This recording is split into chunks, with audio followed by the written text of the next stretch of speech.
के माध्यम से कहना चाहता हूँ, फिर हम पूज्य चरण को सुनेंगे।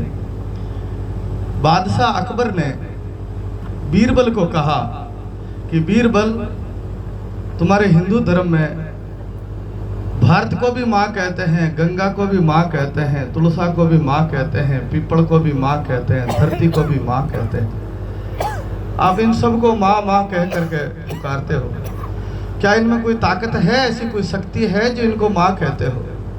एक तुलसा जी का पौधा था, उसको उखाड़ करके फेंक दिया। कहा देखो इसमें कोई शक्ति नहीं है, मैंने उसको उखाड़ के फेंक दिया। बीरबल ने कहा महाराज ये तो माँ है जो माँ माफ कर देती है, ये माँ है, ये करुणा निधान है, ये माँ है, ये माँ दयावान है, ये माँ है, ये क्षमावान है, इसलिए माफ कर देती। पर कभी मेरे बाप के चक्कर में मत आ जाना। तो बीरबल ने कहा कहाँ है तेरा बाप? अकबर ने पूछा कहाँ है तेरा बाप? को घास फूसी होगा बाप भी? उन्होंने कहा है तो घास फूसी है, पर स्वभाव खराब है बीरबल। तो बोले मैं मिलना चाहता हूँ तेरे बाप से। तो आप सबको खबर होगी, एक कचमच की फड़ी आती है, उसको टच होते ही खुजली शुरू हो जाती है।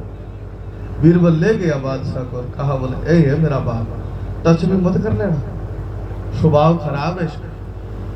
और बादशाह तो उसी घमंड में था, उसने उखाड़ के फेंकने का प्रयास किया। जैसे ही टच किया खुजली शुरू, वो जहां हाथ लगाए वही खुजली शुरू, पूरे शरीर में खुजली हो गई, लोटपोट हो रहा है, लोटा लोटा फिर रहा है, कह रहा है बीरबल तेरे बाप को शांत कर दे। मैंने कहा पहले कि इसका स्वभाव खराब है। अब लुआ लुआड़ हो गया, खून निकलने लगा शरीर से। कहा अकबर ने कि आज के बाद मैं कभी ऐसी गलती नहीं करूंगा, आज के बाद मैं गाय को भी माँ मानूंगा, पीपल को भी माँ मानूंगा, तुलसा को भी माँ मानूंगा, गंगा को भी माँ मानूंगा, भारत को भी माँ मानूंगा, और मैं तो तने भी बाप मान ले हूं, पर ये थारा बाप ने शांत कर दे।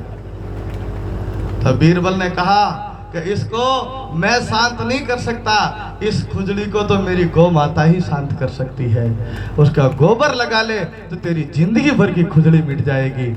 और बादशाह अकबर ने अपने शरीर पर गाय माता का गोबर लगाया, उसका शरीर कंचन की तरह हो गया और उसने गाय को मां मारना शुरू कर दिया। इस गाय की शक्ति को कोई पहचान ले तो महाराज फिर ये गौ माता कहीं पॉलीथीन नहीं खाएंगी। इस संदेश यात्रा में एक और संदेश है कि हमारा